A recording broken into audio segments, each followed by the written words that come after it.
ሴት ነሽ፣ ሴት ናት። በደል ደርሶባት ሚዲያ ላይ የኢትዮጵያ ድምፅ እንዲሆናት በመጣች ሰዓት ለምን በዚህ ሰዓት የዛሬ 9 ዓመት የተደረገን ነገር በዚህ ሰዓት እችን ሴት ማጥቃት ለምን ተፈለገ?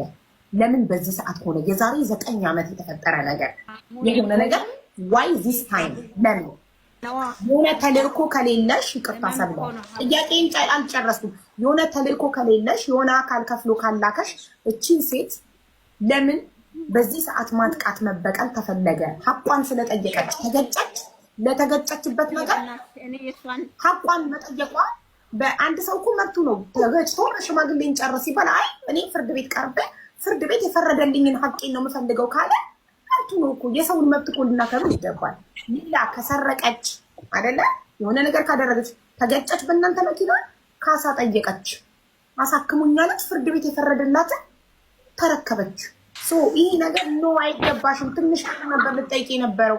የነፍስ ዋጋ የአካል ዋጋ ገደብ የለውም። ለምን በሽማግሌ ይሻላልሽም?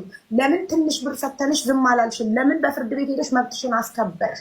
ከሆነ ማንም ሰው መብቱ የማስከበር መብት እንዳለው ይህ ማወቅና የሰዎችን መብት ማክበር አለብን። አሁን ያንቺ ጥያቄ ለምን ፍርድ ቤቱ መጠየቅ ደስተኛ አይደለንም? በፍርዱ ከሆነ ፍርድ ቤቱን ነው መጠየቅ።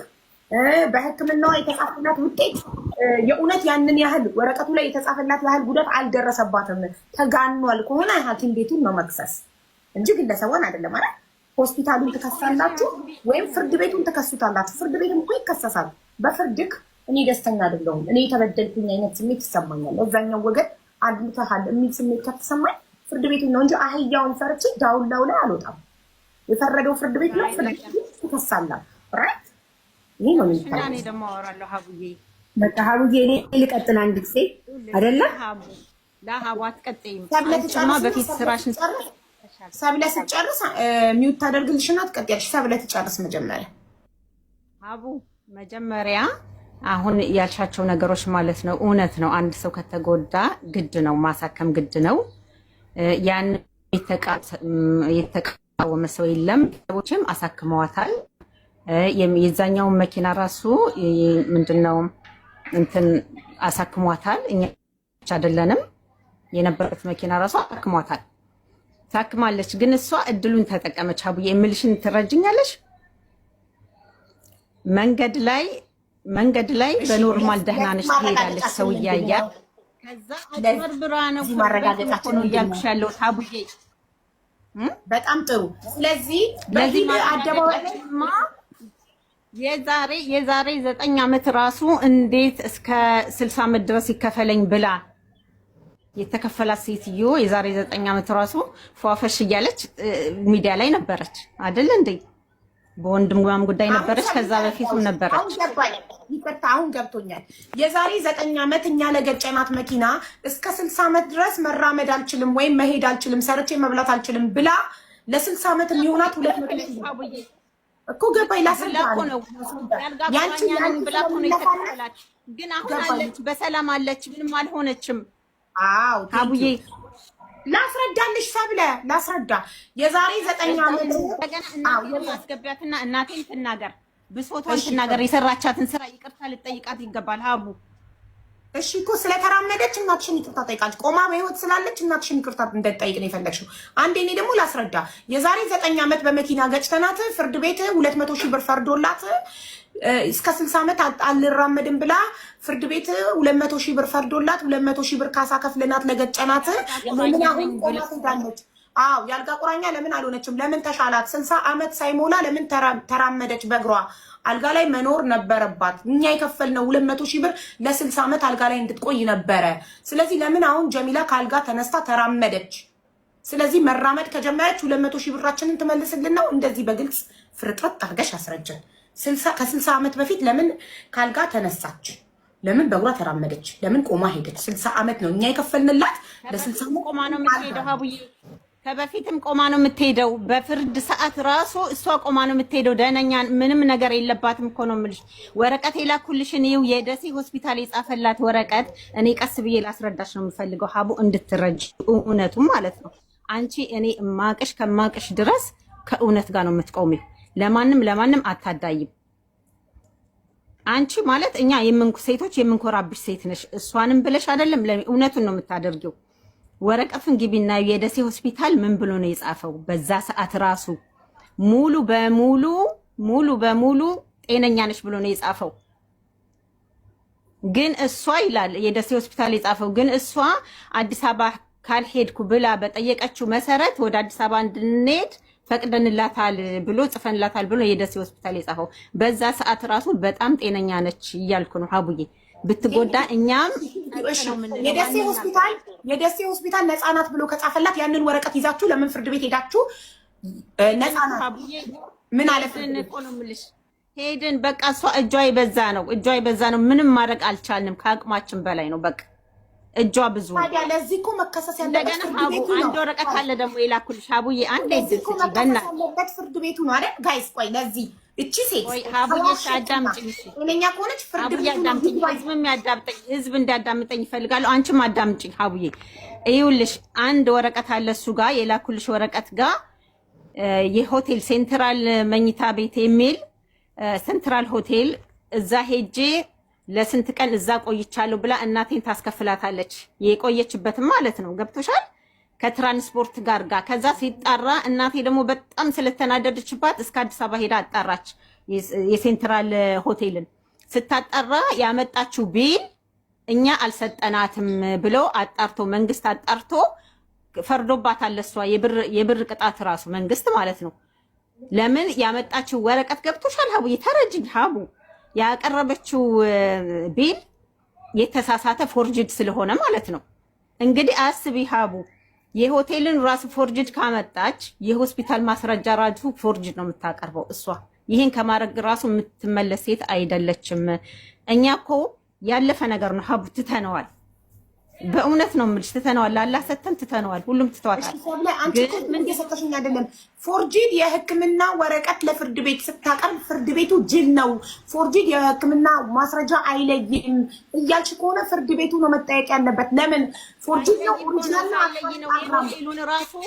የሆቴሉን ራሱ እናቴ ካላት በኋላ ነው እንደገና እናቴ ስለተከራከረች ነው እንጂ ያንንም ረሱ አምነው ተቀብለዋት ነበር እና ብር እንድትከፍል ተደርጎ ነበር እናቴ። እና ሀቡ ተረጂ፣ ልጅቷ እንደዚህ እንደምታስቢው ቀላል ሰው እንዳትመስልሽ። እኛ የምንፈልገው ህዝብ እንዲያውቃት ነው። በቃ ድራማ። አሁንም ደግሞ በባሏ ላይ ነገሩ ስለሱ አያገባኝም። እኔ ስለራሴ ነው። ይቀርታለሽ ባሏ ብለሽ አንቺ ለራስሽ አንተን አያገባኝም። ግን አንቺ ሚዲያ ላይ ያለሽ ሰው ነሽ። እስከዛሬ ለምን አልወጣሽም? ለምን እቺን ሴት ከሆነ እንገርሽ እውነቱን። እኔ አንደኛ አሁን ነው ሱቄን የዘጋሁት። ዱባይ ውስጥ የራሴ ሱቅ ነበረኝ። ሱቅ የዘጋሁት እንደዚህ ወደ ሚዲያ መምጣት የጀመርኩት በአሁኑ ሰዓት ነው። ቢዚ ነበርኩ። አሁን ስዘጋ አሁን አመት ሆኖኛል። ኦክቶበር 28 ነው የዘጋሁት። ከዛ በኋላ ነው እንደዚህ ሚዲያም አንቺም ጋር ሌላም ቦታም እንደዚህ መምጣት የጀመርኩት እንጂ የሚዲያም ሰው አልነበርኩም። ግን አብሮ አደግ ያለች ኤደን ገብረ ህይወት ጋዜጠኛዋ ኤቢሲ ላይ የምትሰራው እሷን አንድ ቀን አገር በገባሁበት ሰዓት ወጥቼ እሷን ነገር እንደምናገር ልቤ ያውቅ ነበር። ማለት በቃ እንደዛ ነበር ልቤ የሚያስበው። አንድ ቀን ማለት እንትን ባልኩ ሰዓት ወጥቼ ስለሷ ጉዳይ ስለ እናቴም ሀቅ እንደምናገር ለህዝብ። እኛ የተበደልነው በእሷ ብቻ ሳይሆን በመንግስትም ደረጃ ነው። ገብቶሻል? እኛን ባለማዳመጣቸው አንዳንድ ልደት ውስጥ የሚገርምሽ ሀብዬ አዳምጪኝ ሀቡ፣ እናቴ ብትገባ ራሱ በጣም ነው የምታዝኘው። ልደት ላይ ስትሆን ራሱ ቪዲዮ ተቀርጾ ይቀመጣል ለመንግስት ለማቅረብ። ገባሽ? ለምን ፍርድ ቤት ስትሄድ በሁለት ሰው ተደግፋ ነው የምትሄደው። ገብቶሻል? ሰው ደግሞ አይኑ የሚያየውን ነገር ነው የሚያምነው። እንደዛ ተደግፋ እንደ በሽተኛ ምናምን ብላ ስለምትሄድ በቃ ያምኗታል እሷን። ፍርድ ቤቶቹ ዳኞቹ እሷን ነው የሚያምኑት። እንደዛ እያደረገች ድራማዋን ቀጥላ ነው እንትን ያለችው እዛ ደረጃ የደረሰችው ሀቡዬ። እና በዛ ሰዓት ራሱ ደህና ጤነኛ ነበረች። ወላሂ ሀቡ እሷ ታማ ቢሆንና ችግር ላይ ብትሆን ኖሮ እኛ ወተን የምንናገር ሰዎች አይደለንም። በጣም ኮምቦልቻ ህዝብ የኮምቦልቻ ልጆች ይኖራል። የኮምቦልቻ ህዝብ ያውቃል። እሷም ራሷም ታውቃለች። አባታችን በጣም ሙህተረምና በጣም የሚወደድ ቤተሰብ በኮምቦልቻ ህዝብ ደረጃ በአንድ ቀን ነው እኮ ሰብስቦ የኮምቦልቻ ህዝብ የሰጣት የሷን ብር ከእናቴ ፖርስ አይደለም የተከፈለው። እውነት ነው የምልሽ አብይ። እና አሁን ለጀሚላ ተጨረሽ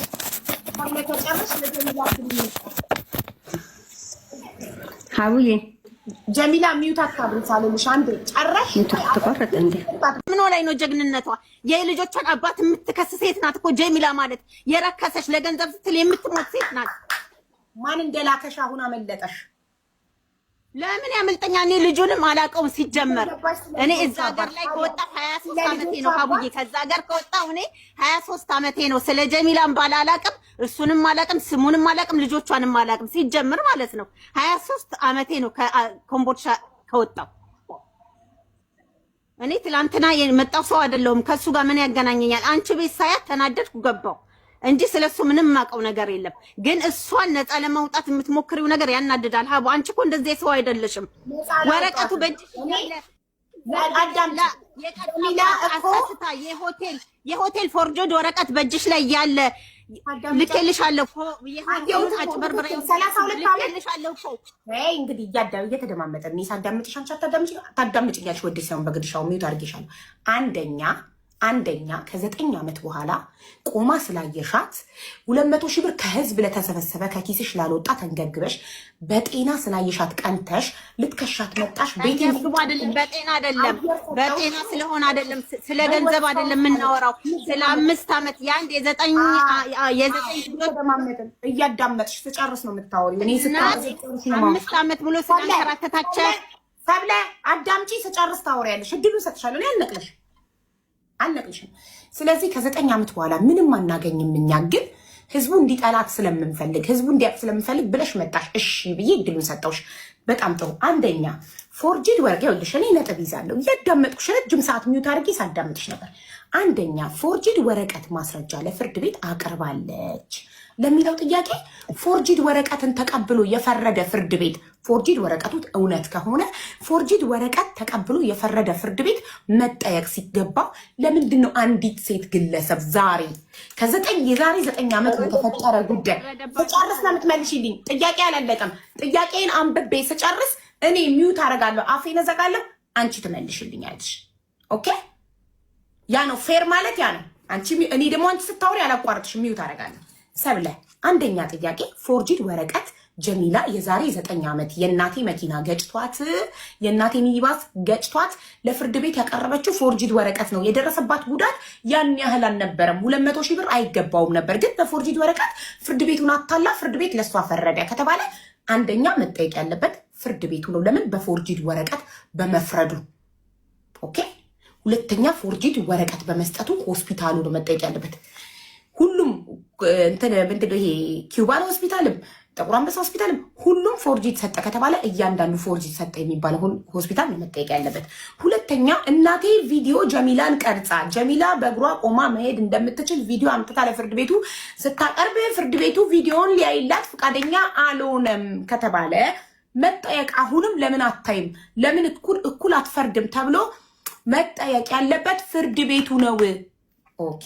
ሶስተኛ ብሩ ከህዝብ ከሆነ የተሰበሰበው ራስሽ ነሽ፣ ከኮምቦልቻ ህዝብ ነው 200 ሺህ ብር ተሰብስቦ የተሰጣት ከተባለ ከኪሳችሁ ላልወጣ ነገር ከህዝብ አንድ ሰው ተጎዳ፣ በመኪና አደጋ ተገጨ፣ ምንም ይሁን ጉዳቱ ስራ ፈቶ ቤት ተቀመጠ፣ ለሰው ስራ ለፈታ ሰው እንኳን እርዳታ ህዝብ አዋጥቶ ይረዳል። ከህዝብ ተሰብስቦ ለተሰጠ ገንዘብ ለምን ይሄ ሁሉ መንገብገብ አስፈለገ? ሽምግልና ሲጠይቁ በሽምግልና አልፈልግም ያሉት እልህ ስለተጋቡ። እሺ አንቺ ደውለሽ ይቅርታ ጠይቀሻት የተለያየ ሚስጥር ነገርሻት። ያንን ሚስጥር ስታወራ እዚህ ጋር ነርቨስ ሆነሽ ላልተፈጠረ ነገር የሰው ልጅ ነርቨስ አይሆንም። እኔ ያልተፈጠረ ነገር ሲወራ እስቃለሁ። ስለማን ነው? እኔ ሀቢባ እኔ ብዬ እስቃለሁ፣ ይገርመኛል እንጂ አልናደድም። ቢካዝ ዛት ኢዝ ናት ማይ ሪል ላይፍ። ሶ እነዚህ 5 ጥያቄዎች አሁን እኔ ሚውት አደርጋለሁ። አንቺ ዋን ባይ ዋን አስረጅ። ቴንክ ዩ። አሽሃቡ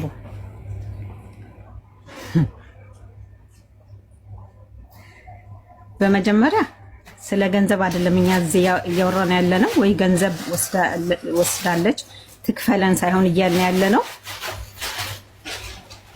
ሆቴል ራሱ ያረፈችበትን እናቴ የከፈለችበት ቢል አለ። ቢሉን በፎርጅድ አሰርታ እንዳመጣችው በፖሊስ ተጣርቶ ሆቴሉም ደግሞ ይሄን ቢል እኔ አልሰጠኋት እንትንም ግብር አልከፍኩበትም ትክክል አይደለም ተብሎ ተቀጣለች። ለምን ፎርጅድ አሰርታ ስላመጣች ማለት ነው ቢሉን። ይሄ ራሱ አንድ ማስረጃ ነው። እጅሽ ላይ ያለ ማስረጃው ማለት ነው። ማህተም የተመታበት ሁሉ አለ።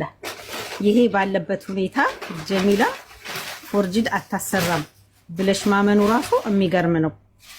እኔ በጣም ነው ማምንሽ፣ በጣም ነው ማከብርሽ አብዬ ማለት ነው። ፎርጂድ እንዳላሰራች አላመንኩም። ፎርጂድ ልታሰራ ትችላለች፣ ፎርጂድ ልታሰራ ትችላለች። ለዚህ ግን መጠየቅ ያለበት ማን ነው? ፎርጂድ የሰጠው ሆስፒታል እኮ ሰብዬ ፎርጂድ ይሁን ኦሪጂናል ማነው ማጣራት? የማን ስራ ነው? አንድ የሕክምና ማስረጃ አምጥቼ ለአንድ የመንግስት ተቋም ሳቀርብለት ፎርጂድ ነው ኦሪጂናል ነው የማጣራት ኃላፊነት የማን ነው? አብዬ ይኸውልሽ አንድ ሰው አንድ በቃ ከመንግስት ጋር የሚያገናኝሽ ነገር አለ እና ያስ ደግሞ አጥጋቢ ነገር ካልሰጠሽ ወዴት ትሄጃለሽ? ከሀገርሽ ወጥተሽ ሄደሽ አትከሽው መንግስትን እንዲያርጎኛል ብለሽ ትከሻለሽ? እንደ አቡ አትከሽም። መንግስትም ደግሞ ላመነበት ደግሞ መንግስትን አልከሰው ቆያ እዚህ ጋር እያስተካከልን ብለኝ መንግስትን የመክሰስ አቅም ስለሌለኝ የመንግስትን እልህ አህያውን ፈርቶ ዳውላውን መንግስትን ስለማልችለው መንግስት የፈረደው ትክክል አይደለም ስል ፍርድ ቤቱን አቅም ስለሌለኝ የፍርድ ቤቱን እልህ ግለሰብ ላይ ወጣዋለሁ። ኢዝ ኢት ፌር?